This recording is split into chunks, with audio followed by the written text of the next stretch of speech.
Saat ini, kasus bully atau perundungan kian merajalela di lingkungan masyarakat. Tidak sedikit dampak negatif dari perilaku ini, baik bagi para pelaku dan para korban. Hal ini diakibatkan karena sosialisasi nilai-nilai yang ditanamkan keluarga kurang terserap oleh anak. Maka bisa jadi perkembangan perilaku dan psikososialnya terhambat. Akibatnya, remaja mulai menunjukkan gejala-gejala patologis seperti kenakalan dan perilaku-perilaku berisiko lainnya. Salah satunya adalah bullying. Saat ini, bullying merupakan istilah yang sudah tidak asing di telinga masyarakat Indonesia. Bullying adalah tindakan penggunaan kekuasaan untuk menyakiti orang secara verbal, fisik, maupun psikologis, sehingga korban akan terasa tertekan dan tak berdaya. Bahkan, bullying sudah sering terjadi di sekolah dan dilakukan oleh para remaja. Bullying dibagi menjadi 3 bentuk. Yang pertama adalah bullying verbal. Bullying ini biasa terjadi di kehidupan sehari-hari seseorang melalui kata-kata yang diucapkannya, seperti memaki, menghina, menjuluki, menuduh, dan menebar gosip. Yang kedua adalah bullying secara fisik. Bullying ini merupakan tindakan yang paling tampak dan paling dapat diidentifikasikan di antara bentuk-bentuk penindasan lainnya. Contohnya adalah menginjak, meludahi, bahkan hingga menghukum seseorang secara fisik seperti push up dan keliling lapangan. Kemudian adalah cyberbullying. Ini adalah bentuk bullying yang terbaru karena semakin berkembangnya teknologi. Pada intinya adalah korban terus-menerus mendapatkan pesan negatif dari pelaku bullying baik dari SMS, di internet, dan di media sosial lainnya. Tindakan bullying melahirkan dampak-dampak negatif bagi para korbannya. Yang pertama adalah dampak fisik. Seorang yang mengalami bullying akan merasa sakit kepala, sakit perut, gangguan tidur, kelelahan, hingga kehilangan nafsu makan. Yang kedua adalah dampak psikologis dan emosionalnya.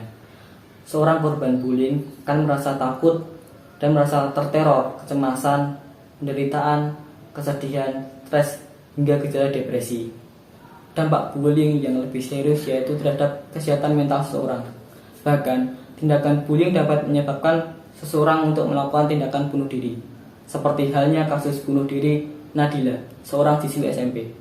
Diduga, siswi yang berinisial SN tersebut nekat bunuh diri dengan melompat dari lantai 3 sekolahnya akibat bullying yang dilakukan oleh teman-teman sekolahnya.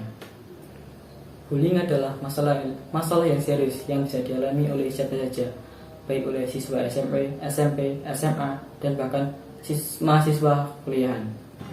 Agar tidak menjadi korban bullying, ada beberapa cara untuk mencegah bullying yang bisa kamu lakukan. Pertama itu, tunjukkan prestasimu. Orang yang melakukan bullying umumnya beraksi karena rasa iri dan dengki. Yang harus dilakukan oleh para korban bullying adalah tak ragu menunjukkan prestasinya, entah itu di sekolah maupun di lingkungan kerjanya. Lama-kelamaan, si pelaku bullying akan merasa mundur dengan sendirinya karena merasa terkalahkan oleh korbannya. Yang kedua adalah tumbuhkan rasa percaya diri. Pelaku bully akan semakin bersemangat jika mengetahui korbannya merasa lemah. Untuk mencegah sekaligus memberikan efek jerah pada pelaku bully, bangun rasa percaya diri kalian agar tidak terlihat minder dan takut pada pelaku bully tersebut. Yang ketiga adalah tidak terpancing untuk melawannya. Cara mencegah bullying yang bisa kamu lakukan yaitu dengan memulai sikap tenang dan sabar tanpa terpancing oleh pelaku bullying tersebut. Keempat, jadikan bulian sebagai sarana penyemangat untuk meraih kesuksesanmu. Ingatlah, balas dendam terbaik bukan membalas perbuatan mereka dengan perbuatan yang sama. Kelima yaitu, jangan menunjukkan sikap takut dan sedih.